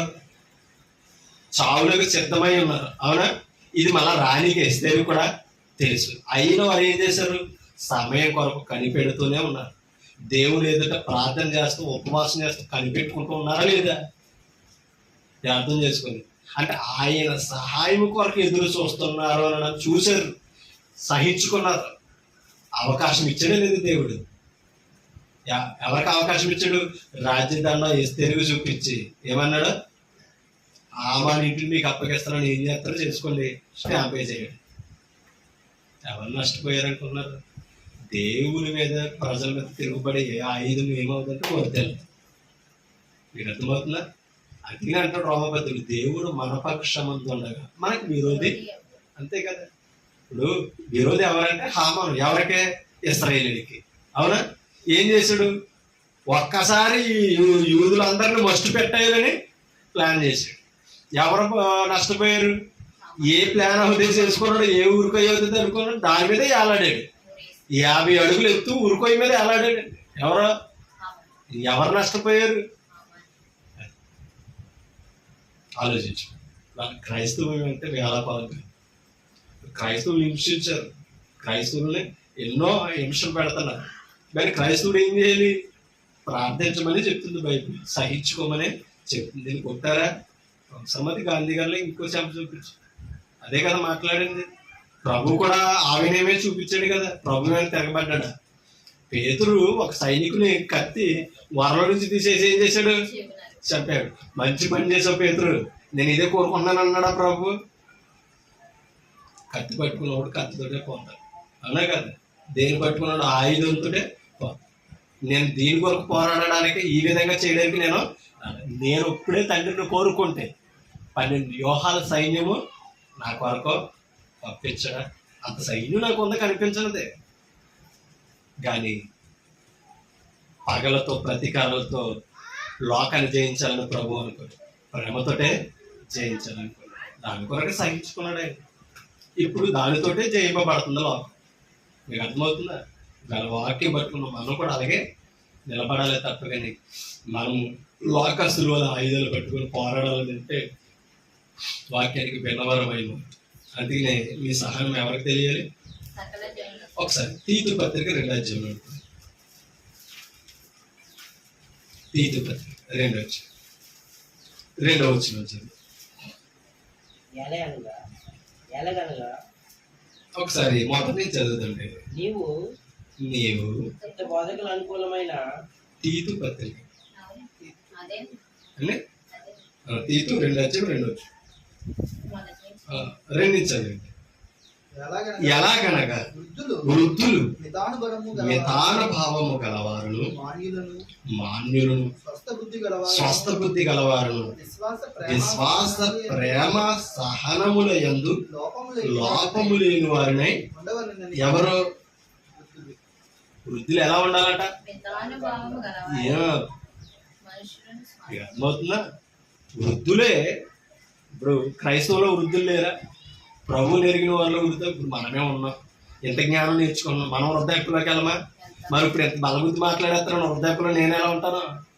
నీకు అర్థమవుతుందా? అంటే నా కొడుకుని, కోళ్ళని, నా కూతురిని వాళ్ళని విడదీసే పరిస్థితి కానీ రాకూడదు. అదే మంచి బుద్ధి ఉండాలి. ఇప్పుడు నేను సుఖాలు ఆనందాలు అనుభవించేశాను. ఇప్పుడు రేపు పొద్దున నాకు అన్నీ అయిపోతాయి. నేను వృద్ధాప్యంలోకి వెళ్ళి సుఖపడుతున్న వాళ్ళని, సంతోషిస్తున్న వాళ్ళకి అడ్డుగా నేను అనకూడదు. అవునట్టే కాదంటారా? అదే చెప్పాడు అక్కడ. వృద్ధులు ఎలా ఉండాలట? చూడండి, మితానుభావము గలవారును అంటే అర్థం ఏంటి? అమితంగా ఉండకూడదు, మితముగా ఉండాలి ప్రతి దాంట్లో. మీకు అర్థమవుతుంది? తినేసి ఏం పెట్టలేదు మా పౌరంలో తెలుసు కదా. మీకు అర్థమవుతుంది? ఆవిడికి తెచ్చి పెడతాడు మా అబ్బాయి అని అనకూడదు. ఏం చేయాలి? అన్ని విషయంలో మితముగా. ఇంకో విషయం చెప్పాలంటే అండి, ఏదైనా ఒకటే అనే స్థాయికి వెళ్ళిపోకూడదు ఆ వయసులో. మీకు అర్థమవుతుంది? మొదటి వచ్చిన తినే ఇందాక చదివించు, ఇప్పుడు చదవండి. నీవు హితబోధకు అనుకూలమైన సంగతులను ఎవరితో చెప్తున్నాడు? పౌలు తీర్పుతో చెప్తున్నాడు. హితబోధకు అనుకూలంగా ఉండాలి, ఆరోగ్యకరమైన బోధ అయి ఉండాలి, దానికి అనుకూలమైన బోధ చెయ్యి.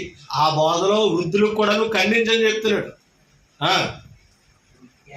ఎలాగనగా వృద్ధులు మితాన భావం కలిగి ఉండాలి. అంటే అర్థం ఏంటి? హిత బోధ కాకుండా మరొక బోధ అనకూడదల్లో. వయసులో ఉండగా క్రీసాంగం అని వాదించేయడం కాదు, వృద్ధాప్యంలో కూడా నువ్వు అక్కడ నిలబడాలి. అవునా కదా? నువ్వు నేర్చుకున్నావు, మరి నువ్వు వృద్ధాప్యంలోకి వెళ్ళిపోయావు. నీ పిల్లలు అసత్యంలోకి వెళ్తే ఖండించాలి లేదా? మాట్లాడాలా లేదా? నీకు అర్థమవుతుందా? మరి ఇంట్లో ఏదైనా పెట్టకపోతే మొత్తం అందరికి వెళ్ళాలి చేస్తున్నావు కదా, మరి అబద్ధంలోకి వెళ్తే వాళ్ళకే ఎందుకు హెచ్చరించడు? నీకు అర్థమైందన్న పాయింట్. మరి దావీదేమన్నాడు? తల నెరిసి వృద్ధుడునై నిన్ను గూర్చి నీ మాటలను గూర్చి వచ్చి తరముకు చెప్పినట్లు నన్ను ఉంచమయ్యా అని అన్నాడు. నీకు అర్థమవుతుందా? ఎందుకంటే పిల్లల కట్ట తండ్రులు వృద్ధులు అలంకారం అంట. నీకు అర్థమవుతుందా? అది అర్థం చేసుకోవాలి. మళ్ళా వృద్ధులకు పిల్లలే కిరీటం, తండ్రులే పిల్లలకు అలంకారం అని అంటారు. నిలబడాలి భక్తిలో. నువ్వు సత్యమైన బోధనలో నువ్వు నిలబడితే, నువ్వు నడిపించగలిగితే నీ పిల్లలు, నీ తరం కూడా నిలబడుతుంది భవిష్యత్తు. అదే చెప్తున్నాడు. వృద్ధులు ఎలా ఉండాలంటే మితాన భావము గలవారును, మాన్యులను, స్వస్థ ఏ బుద్ధి ఉండాలంట? మంచి బుద్ధి ఉండాలి. స్వస్థ బుద్ధి గలవారును, విశ్వాస ఏముండాలి అంటే వృద్ధాప్యలోకి వచ్చిన కదా ఎలా చేసేసినా ఎలా ఉన్నా పర్లేదు అనుకోకూడదు. విశ్వాసాన్ని కాపాడుకోవాలి. మరణం వరకు నమ్మకంగా ఉండాలని చెప్పింది బైబిల్. అంతవరకు సహించిన వాడే నిత్య జీవం గలవాడు అని బైబిల్ చెప్పింది. అంటే నేను వృద్ధాప్యలోకి వెళ్ళిపోయాను కదా, ఏదో ఒకటి చేసేసినా అంటారు, వెళ్ళిపోతామంటే ఏమీ అవకాశం లేదు. నువ్వు ఏం నేర్చుకున్నావో దాని మీద ఏం చేయాలి? కరెక్ట్గా నిలబడాలి. అది బోధకున్న ప్రత్యేకత. కాబట్టి మనం వయసులో ఉన్న చెప్పు బాగున్నప్పుడు ఏం చేస్తున్నా? సత్యం కొరకు మనం తెలిసినంత వరకు పోరాడు. వయసు అయిపోయాక మనం ఇష్టం వచ్చినట్టు ప్రవర్తిస్తాం. అందుకనే వృద్ధాప్యలోకి వెళ్ళేటప్పటికే మీ బిడ్డలకు మంచి పునాది మనం వేసుకోవాలి. విశ్వాసం సడలిపోకూడదట. ప్రేమలో ఏమవ్వకూడదు, మనం మాన్యులు అవ్వకూడదు. చూడండి, విశ్వాస ప్రేమలో ప్రేమ సహనములు యందు ఏముండకూడదట? ఏ వయసులో? అది అందుకని బాల్య దినముల నుంచి నువ్వు సంఘంలో నుంచి ఎదిగితే వృద్ధాప్యం వరకు నీ ప్రవర్తన కాపాడు. వృద్ధులు కదా, నేను పెద్దదాన్ని రాయి, జాగ్రత్త, నన్ను హెచ్చరిస్తున్నావా అని అనుకున్న సంఘంలో తప్పు చేస్తే ఎవరైనా ఒకటే వాక్యానికి, అవునా కదా? తప్పు చేస్తే వాక్యం దగ్గర ఎవరైనా ఒకటే. లోపము లేని వారినై ఉండవలెను, అలాగునే వృద్ధ స్త్రీలు ఎలా ఉండకూడదు అంటే అర్థం ఏంటి?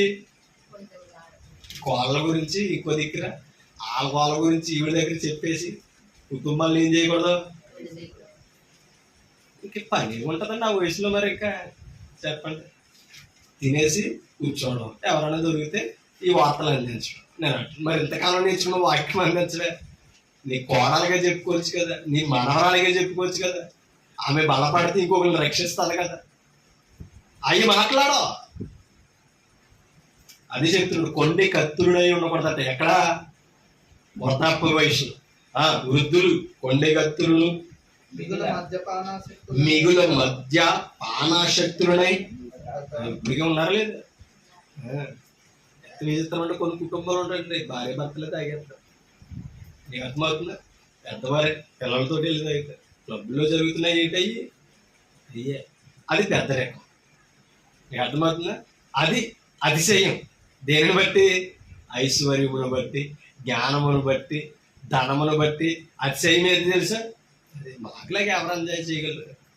తెలుగు తాగితే లేదా అసలు ఏంటండి? తగ్గినారు లేదా? మనం తాగం. పల్లెటూరులో, టౌన్లో వాళ్ళందరూ ఏం చేస్తారు? డబ్బు ఉండి ఏం చేస్తున్నారు? ప్రవర్తనలు కాపాడుకోలేదు. అంటే ఒక స్త్రీ ఏం చేయకూడదు? మంచి పనులు చేయకూడదు. ఆవిడే మంచి పనులు చేస్తుంటే కుటుంబం ఏ స్థాయిలో ఉన్నదంటారు? అంటే ఇప్పుడు ఇవాళ సంఘములో పరిశుద్ధులుగా వాక్యంలో చేర్చబడిన మనం ఎలా ఉండాలి? అర్థమవుతుందా? ఇవాళ యవనస్తులు లేరా? క్లబ్లకి వెళ్ళి ఏం చేస్తున్నారు? తాగితే లేదా? స్త్రీయే కదా, ఆడబిడ్డే కదా, ఏం చేస్తుంది? లక్షణం మర్చిపోతుంది. ఏమి లేక? మంచి పునాది లేక, దైవ భక్తి, దైవ భయము లేక. అది ఎక్కడి నుంచి రావాలని చెప్తున్నాడు? వృద్ధుల దగ్గర నుంచి రావాలి, తండ్రుల దగ్గర నుంచి రావాలి. వారే ఖండించకపోతే వారే మంచి పునాది అయిపోయి. ఎందుకంటే ఈయనకి ఆయట్టుకుని జాగ్రత్తగా ఉండమ్మా, పరిశుద్ధురాలుగా ఉండడానికి ఎక్కడ అవుతుంది? నువ్వు మాదిరి, నువ్వు అలంకారం, నువ్వు పరిశుద్ధుడిగా ఉంటే నీ బిడ్డలు పరిశుద్ధులు ఉంటాయి. అంత అద్భుతమైన విషయాలండి. అది స్త్రీలు ఎలా ఉండకూడదంట? మద్యపాన శక్తులను ఉండక ప్రవర్తన యందు భయభక్తులు గలవారై. ప్రవర్తనలు ఏముండాలట? చెడు మాట మాట్లాడడానికి భయం కాదు, చెడు వైపు నడవడానికి భయం కలగాలి. అలా ఎవరో మరి వృద్ధులే వదలలేదంటే యవనస్తులను వదులుతాడా? మా వృద్ధాప్యంలో నేను పెద్దదాన్ని కదా, పోలు పెద్దది ఏదో చేస్తుంది వదిలే ఆయన కుటుంబం కూడా అనకూడదంట. ఇంకా అసలే కుటుంబాన్ని సరిదిద్దవలసింది ఎవరో, అందుకని నిలిచాడు కుటుంబంలో. అది జ్ఞానం అండి. కాబట్టి పెద్దలు తప్పు చేస్తున్నారంటే ఖండించవలసిన వయసులో ఖండించాలి. పెద్దలు తగిన జాగ్రత్తలు కింద ఇంకో మాట నడుచుకోవాలి. ప్రవర్తన యందు భయభక్తులు గలవారై ఉండవలెనని దేవుని వాక్యం దూషింపబడకుండానట్లు యవ్వన స్త్రీలు తమ భర్తలకు లోబడి ఉండి తమ భర్తలను శిశువులను ప్రేమించువారును స్వాస్థ బుద్ధి కలవారును పవిత్రులను ఎంట ఉండి పనిచేయవారును మంచి వారినే ఉండవలనని బుద్ధి చెప్పుచు ఎక్కడ సంఘములు. నిజంగా ఇలాగో ఖండిస్తుంటే ఏ స్త్రీ ఆగితే చెప్పండి, ఎవరు వింటున్నారు చెప్పండి వాళ్ళు. అవునా? అదిగో మొన్న ఎక్కడో తిప్పని చూసినట్టున్నాడు, ఎంత చెప్పేసిందో మొదలెట్టాడు ప్రసంగి అని వాళ్ళు లేరా?